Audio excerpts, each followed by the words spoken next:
आज मोदी सरकार ने एक बार फिर संसदीय परंपराओं और मर्यादाओं का उल्लंघन इसलिए किया कि वो देश की संप्रभुता से, देश की सॉवरेनिटी से जो खिलवाड़ हो रहा है भारत अमेरिका ट्रेड डील में, उस पर जवाब नहीं देना चाहते।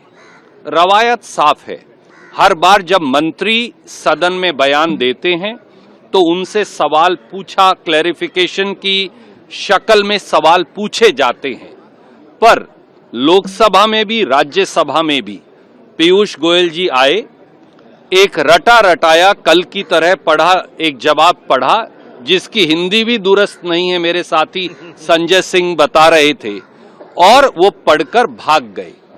ये न संसदीय मर्यादाएं हैं, न वो सारे सवाल हैं जो देश जानना चाहता है, और इसलिए अनेकों सवाल लोगों के जहन में हैं।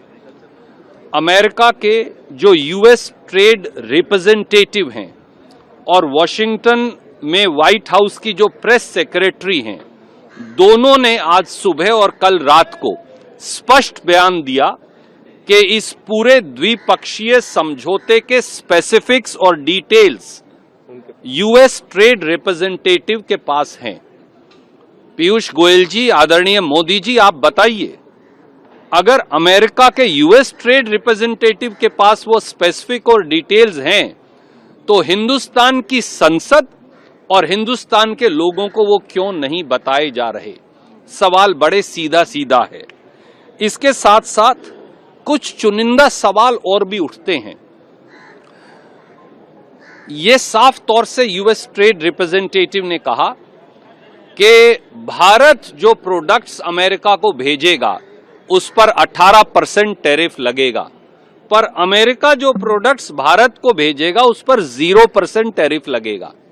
ये कैसा द्विपक्षीय समझौता है जहां अमेरिका के प्रोडक्ट्स पर 0% और भारत के प्रोडक्ट्स पर 18%? वैसे भी हमारी एक डिफरेंशियल पॉलिसी रही है जहां डेवलपिंग नेशन ज्यादा टैरिफ लगाएंगे और डेवलप्ड नेशन जो है वो कम टैरिफ लगाएंगे। क्या इस भारत की डिक्लेयर्ड पॉलिसी का reversal Indo US trade deal से मोदी जी ने कर दिया है? और ये पीठ थपथपाने की बात कैसे है, क्योंकि ये तो भारत के साथ अनफेयर समझौता है। जब यूपीए मनमोहन सिंह जी की गवर्नमेंट में ये ट्रेड टैरिफ केवल 3% था। एक सीधा सा सवाल और भी है, खेती के जो प्रोडक्ट्स हैं, जो अमेरिका के किसानों के प्रोडक्ट्स हैं, वो हिंदुस्तान में बेचे जाएंगे। यूएस ट्रेड रिप्रेजेंटेटिव ने वीडियो स्टेटमेंट में कहा और वहां की प्रेस सेक्रेटरी ने कि $500 बिलियन के खेती के प्रोडक्ट्स, एनर्जी, केमिकल्स इत्यादि प्रोडक्ट्स खरीदे जाएंगे। मोदी जी को यह बताना चाहिए कि उन $500 बिलियन में अमेरिका के कितने बिलियन डॉलर के खेती के प्रोडक्ट्स हैं और कितने साल में भारत खरीदेगा, और उसका हिंदुस्तान के किसान की रोजी रोटी, रोजगार पर क्या प्रतिकूल असर पड़ेगा। ये नहीं बता रहे कि वो कौन से प्रोडक्ट्स हैं जो खरीदे जाएंगे, क्योंकि पिछले 5 साल में अमेरिका से आयात किया जाने वाले खेती के प्रोडक्ट्स $1.74 बिलियन से बढ़कर $2.85 बिलियन हो गए हैं। 62% तो आप पहले ही मंगा रहे हैं, और जब आप 500 बिलियन का एक बड़ा हिस्सा मंगाएंगे तो भारत का किसान कहां जाएगा? सबसे ज्यादा कौन प्रभावित होगा?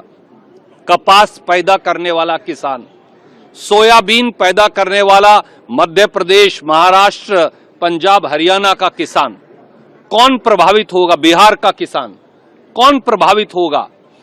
मक्का पैदा करने वाला पूरे उत्तर भारत और मध्य भारत का किसान कौन प्रभावित होगा? सेब लगाने वाला हमारा किसान, बादाम, अखरोट, पिस्ता लगाने वाला हमारा किसान, फल और सब्जी लगाने वाला हमारा किसान।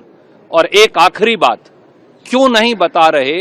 कह तो रहे हैं कि मिल्क और डेयरी प्रोडक्ट्स नहीं मंगवाएंगे, पर क्या जीएम यानी जेनेटिकली मॉडिफाइड मक्का और दूसरी क्रॉप्स और सोयाबीन आएंगे हमारे देश में?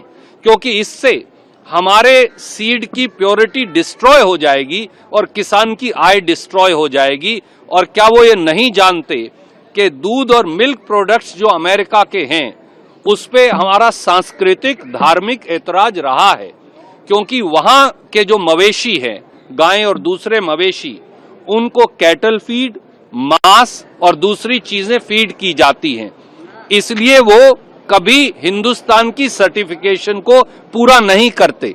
अब अगर वहां से वैसे प्रोडक्ट्स आएंगे तो हमारे भारतीय, खासतौर से जो वेजिटेरियन हैं या जिनका एक विशेष संस्कार और संस्कृति में बहुमत का विश्वास है, उनका क्या होगा? इन सारे सवालों का जवाब ना श्रीमान पीयूष गोयल देते, और मोदी जी तो मौन धारण किए ही हैं।